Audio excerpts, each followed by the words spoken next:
ngày nắng nhom mà lên Minecraft One Block episode tí 2 ហើយខ្ញុំក៏បានធ្វើត្រង់សัตว์ហើយក៏បានជីកដើម្បីរករបស់ផ្សេងៗទៀតនិងបានរបស់ជាច្រើនទៀត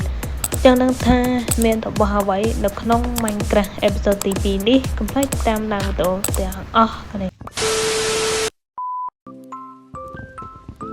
អូខេឥឡូវខ្ញុំទៅការកាប់ឈើនេះសិនម៉ាញតទៀតហើយឃើញឆេះមួយបើកឆេះមើលមានក្របពូជក្របស្រូវអីម៉ាញត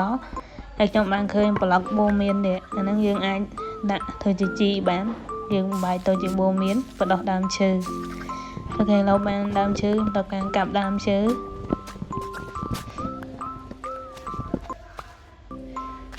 ឡូវខ្ញុំចាប់ដើមដាំកូនឈើវិញព្រោះកាប់ហើយយើងត្រូវការដាំសត្វ3ដោយសារតែសត្វវាញ៉ៃពេកខ្ញុំក៏រៀបចំធ្វើត្រង់សត្វ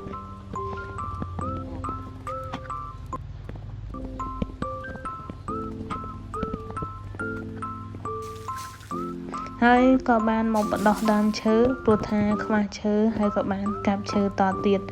អូខេឥឡូវបានឈើគ្រប់គ្រាន់ធ្វើជាត្រង់សត្វហ្នឹងតទៅទៀត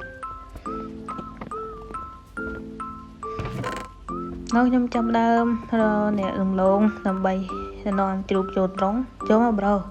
ហើយកំណៅអឺតលើមដល់ណាទៀតអូខេឥឡូវកូននេះចូលមកដែរមកហើយត្រូវការកាប់ដើមឈើតទៀត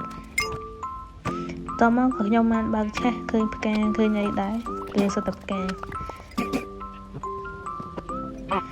អូខេឥឡូវខ្ញុំត្រូវការដាក់គោដាក់អីឲ្យចូលត្រង់ទាំងអស់សិនទៅ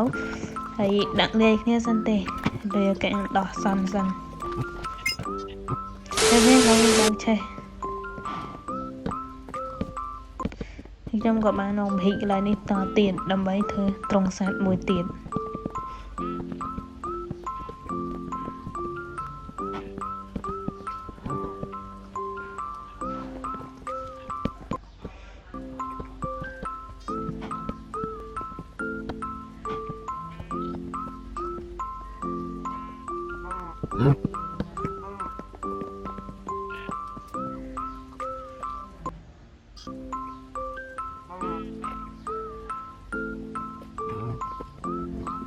ហើយធ្វើការ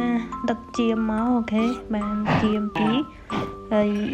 អូខេជាមណាដែលកៅត្រង់កាប់ចោលអស់មកទៅទុកទៅអីអូខេឥឡូវវីដេអូខ្ញុំថ្ងៃហ្នឹងក៏មានតែប៉ុណ្្នឹងដែរទេចាំជួបគ្នាវីដេអូក្រោយទៀត